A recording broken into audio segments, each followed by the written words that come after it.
Je suis mort dans les flammes de la trahison. Mon corps calciné par l'incendie que ma propre femme avait allumé pour effacer nos dettes et son amant. Le dernier souvenir qui m'a consumé n'était pas la douleur physique, mais le rictus triomphant de Claire quand elle m'a vu me débattre, attaché au lit, suppliant pour une vie que je lui avais tout donné. Et puis, dans le néant absolu, un flash, je rouvre les yeux. Non dans les cendres de notre appartement parisien, mais dans le corps de mon moi d'il y a 5 ans. Le cœur battant à nouveau. La rage intacte. Prêt à réécrire l'histoire avec leur sang. Paris. Cette ville des lumières éternelles m'a accueilli comme une amante perfide le jour de ma renaissance. C'était un matin de printemps 2020. Juste avant la pandémie qui allait avaler le monde. Et je me suis réveillé en sueur dans notre ancien lit. Celui où Claire et moi avions conçu nos rêves fous. Ma main a tremblé en touchant son épaule endormie à côté de moi, elle. Encore innocente en apparence. Avec ses cheveux châtains en cascade et ce sourire qui masquait déjà les crocs. J'ai bondi hors du lit. Le souffle court. Vérifiant frénétiquement la date sur mon téléphone, 15 mars 2020. 5 ans en arrière. Le moment précis où tout avait basculé.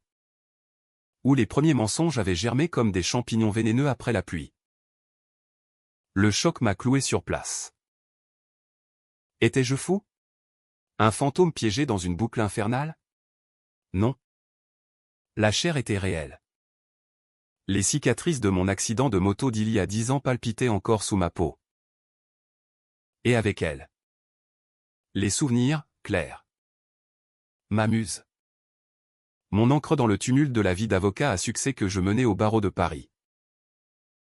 Elle m'avait séduit lors d'un gala au Louvre. Avec ses yeux verts qui promettaient l'éternité. Nous nous étions mariés 1 an plus tard. Dans une petite chapelle de Montmartre. Sous un ciel d'azur qui mentait déjà sur notre avenir. Mais je savais maintenant combien je le savais que derrière ce voile de soie. Elle ourdissait avec Marc. Mon meilleur ami depuis l'école de droit. Un plan pour me ruiner. Marc. Ce serpent au sourire franc. Qui avait prêté son épaule pour mes confidences nocturnes. Qui avait même été témoin à notre mariage. Ensemble. Ils avaient falsifié des documents pour détourner des fonds de mon cabinet. Me laissant endetté jusqu'au cou. Puis ils m'avaient piégé dans cet incendie accidentel ou pour toucher l'assurance vie. Ma mort avait été leur jackpot, 2 millions d'euros. Une vie commune sans entrave. Assis sur le bord du lit. Je les observais dormir. Le cœur gonflé d'une haine pure. Viscérale. Qui me faisait presque vomir.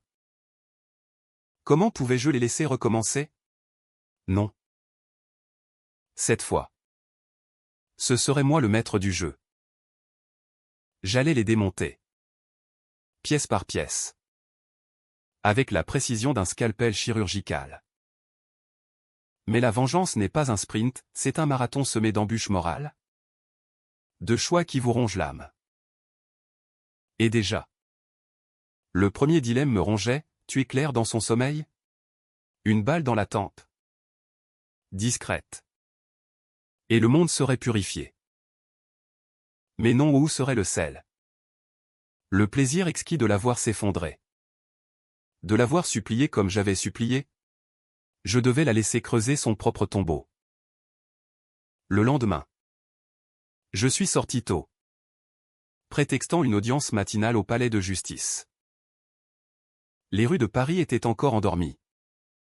La Seine coulant comme un serpent d'argent sous le Pont-Neuf. J'ai marché jusqu'à mon bureau dans le 8e arrondissement. Un immeuble haussmannien aux façades crème qui abritait mon cabinet d'avocat spécialisé en droit des affaires. Là, dans le silence de mon ordinateur, j'ai commencé à fouiller. Grâce à mes souvenirs futurs. Je savais exactement où chercher, les emails codés que Claire envoyait à Marc via un compte anonyme sur ProtonMail. Chérie. Le pigeon est prêt à plumer. Avait-elle écrit un mois avant ma mort originale? J'ai piraté l'accès à un détail que j'avais appris dans les geôles de l'enfer mental post-mortem. En me formant seul sur le dark web. Les preuves étaient là. Intact, transfert bancaire vers des comptes offshore au Caïmans. Faux contrat signé de ma main via Photoshop. Mon sang a bouilli. Il n'avait pas encore agi pleinement, le plan était en gestation. Parfait. J'allais les laisser mijoter. Accélérer leur chute. De retour à l'appartement rue de Rivoli. Claire m'a accueilli avec un baiser langoureux. Ses lèvres goûtant le café et le mensonge. Tu as l'air tendu. Mon amour. Une grosse affaire? J'ai souri. Feignant l'épuisement. Et les serrer contre moi. Inhalant son parfum de jasmin qui masquait l'odeur de la trahison. Rien que tu ne puisses arranger. Ai-je murmuré. Ma main glissant dans son dos comme pour la caresser mais en réalité. Pour sentir les battements de son cœur. Ce traître qui battait pour un autre. Marc est arrivé 1 heure plus tard. Avec son air de boy scout intègre. Une bouteille de Bordeaux sous le bras. À nous 3.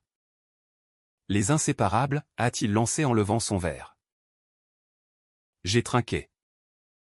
Les yeux dans les siens. Et j'ai vu ou cru voir un éclair de calcul derrière ses lunettes rondes. Le dîner s'est étiré en rire forcé. En anecdote sur nos années folles à la Sorbonne. Mais sous la table. Mes doigts serraient mon couteau comme une promesse. Cette nuit-là. Seul dans le noir. J'ai tracé mon plan sur un carnet caché sous le matelas. Étape 1, semer le doute. J'allais découvrir de petites irrégularités dans les comptes du cabinet. Accusant subtilement Marc de négligence. Il gérait nos finances communes. Un rôle que je lui avais confié bêtement. Étape 2, isoler Claire. La pousser à commettre une erreur fatale en accélérant ses rendez-vous secrets avec lui. Étape 3, le coup de grâce. Un piège légal qui les enverrait croupir à Fleury-Mérogis pour fraude et meurtre prémédité. Mais au fond de moi. Une voix murmurait, et si je dépassais les bornes? Et si ma soif de sang me transformait en monstre pire que Paris. Avec ses boulevards élégants et ses ruelles sombres. Serait le théâtre de cette tragédie shakespearienne revisitée à la sauce française pleine de cynisme. De vin rouge et de regrets amers. Les jours suivants ont filé comme un TGV en déraillement. J'ai commencé par une réunion au cabinet. Où j'ai accidentellement laissé traîner un rapport falsifié montrant un déficit de 50 000 € sur un dossier que Marc supervisait. Ses yeux se sont écarquillés quand il l'a vu. C'est impossible. Julien. J'ai tout vérifié moi-même. J'ai haussé les épaules. Un sourire paternaliste aux lèvres. Peut-être une erreur humaine. Mon vieux. Mais avec les audits qui approchent. Mieux vaut creuser. Il a pâli. Balbutiant des excuses. Et j'ai vu la graine du doute germer. Claire. De son côté. A commencé à poser des questions anodines sur nos finances. Julien. On pourrait peut-être vendre l'appartement? Pour investir ailleurs. J'ai ri doucement. Vendre notre nid? Jamais. C'est notre avenir. Mais intérieurement? Je jubilais, elle testait le terrain pour l'incendie. Un soir? Feignant une migraine. Je me suis éclipsé tôt d'un dîner d'affaires. Laissant Claire et Marc discuter stratégie seuls à l'appartement. Planqués dans un café en face. J'ai observé par la fenêtre, leur silhouette se rapprochant. Un baiser volé qui m'a noué les entrailles. Rage ou excitation? Les deux. J'ai sorti mon téléphone. Activant l'enregistreur dissimulé dans une lampe du salon ou un gadget high-tech acheté discrètement sur Amazon. Leurs voix ont crépité, ils soupçonnent rien. Marc. Bientôt. On sera libre. L'assurance couvrira tout. Et s'il divorce? On perd le pactole. Non. Il est trop amoureux. Et puis, l'accident. Ce sera clean. Mon poing s'est serré si fort que mes ongles ont percé la peau. Preuves irréfutables. Mais je n'ai pas bougé. Pas encore. La tension montait. Palpable comme l'humidité avant une averse d'été. Au travail, Marc a commencé à me contourner. Ses mets plus froids. Ses excuses plus laborieuses. J'ai poussé plus loin, une plainte anonyme à l'ordre des avocats. Signalant des irrégularités dans ses déclarations fiscales. Rien de mortel. Juste assez pour le faire transpirer. Il m'a confronté un après-midi pluvieux. Dans mon bureau au mur tapissé de livres de droit. Julien. C'est toi. Hein? Cette merde de plainte? J'ai feint l'innocence. Les yeux écarquillés. Moi? Tu me prends pour qui? Un mouchard? Il a explosé. Le visage rouge comme un coq de Bresse. On est amis depuis 20 ans. Qu'est-ce qui te prend? J'ai approché. Baissant la voix en un murmure venimeux, les amis ne volent pas. Marc. Les amis ne baissent pas la femme de leur pote. Il a blêmi. Reculant comme si j'étais le diable en personne. De quoi tu parles? Mais ses yeux trahissaient tout. Le masque tombait. Et avec lui. Le premier craquement de leur empire de carton. Claire, sentant le vent tourner, a multiplié les gestes d'affection, dîner aux chandelles au Fouquet's. Massage aux huiles essentielles. Murmure d'amour dans le creux de l'oreille. Tu es mon tout. Julien. Sans toi.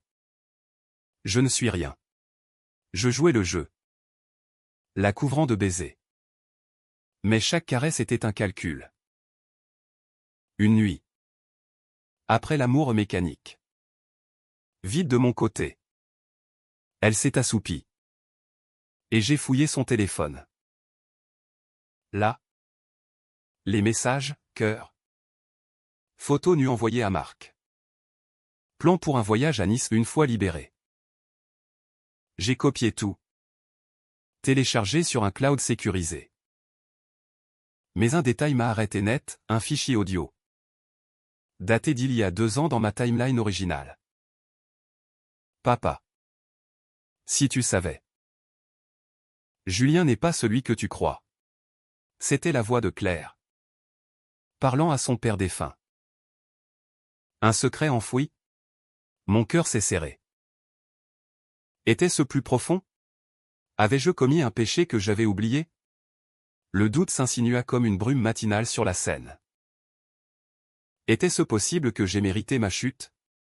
Non. Impossible. Pourtant. Je creusais. Une recherche discrète sur les origines de Claire révéla un passé trouble, fille d'un escroc notoire. Élevée dans les ombres des banlieues de Clichy-sous-Bois. Où la loyauté se monnayait au gramme. Son père avait été condamné pour fraude.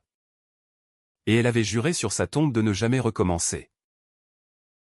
Ironie cruelle, elle avait recommencé avec moi comme victime. Mais ce fichier. Peut-être une confession. Un appel à l'aide que j'avais ignoré dans ma vie précédente. Le lendemain. Je l'ai confronté subtilement. Lors d'un pique-nique aux Tuileries. Ton père te manque. Hein? Il était fier de toi. Ses yeux se sont voilés. Ne parle pas de lui. Il m'a appris à survivre. C'est tout. J'ai pressé, survivre comment? En trahissant? Elle a ri nerveusement. Qu'est-ce qui te prend? Julien? Tu deviens parano. Mais j'ai vu la peur. Bonne. La peur est le meilleur aphrodisiaque pour la vengeance. Bientôt. Les fissures devinrent gouffres.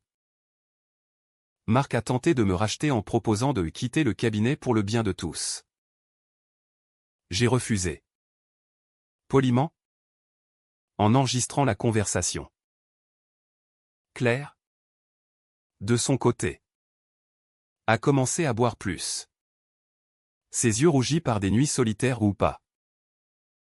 Je l'ai suivi un soir, jusqu'à un hôtel discret près de Bastille. Ils étaient là. Enlacés dans le lobby. Riant de l'idiot que j'étais. J'ai attendu dehors. Le froid de novembre mordant mes os. Et quand ils sont sortis, j'ai lancé la première pierre, un appel anonyme à la police. Signalant un couple suspect près d'un guichet automatique juste assez pour les faire fouiller. Pour planter la graine de la paranoïa. Le lendemain, Claire m'a annoncé. Tremblante, on nous a suivis hier. Marc pense que c'est un client mécontent. J'ai feint l'inquiétude. La serrant dans mes bras. Protège-toi. Ma chérie. Paris est une jungle. La spirale s'accéléra.